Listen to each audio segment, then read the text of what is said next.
औरतें कसरत से जहन्नम में जाएंगी, कसरत से। तो एक सहाबी रो पड़े, एक हदीस में लफ्ज़ ये है रो पड़े। अर्ज़ करने लगे या रसूल अल्लाह, वो हमारी माएँ भी हैं, बेटियाँ भी हैं, बहनें भी, हुजूर जहन्नम में जाएंगी? नबी पाक सल्लल्लाहु अलैहि वसल्लम ने फरमाया एक तो वो ऐब जोई करती हैं, गीबतें करती हैं, दूसरा रब का शुक्र अदा नहीं करती, और तीसरा फरमाया अपने खामन का भी शुक्रिया अदा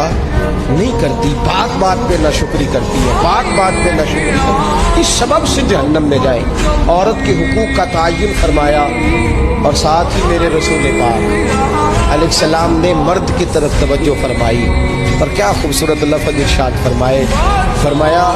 उनमें हर आदमी अपने आप को अच्छा समझता और अच्छा कहता है, हर आदमी कहता है,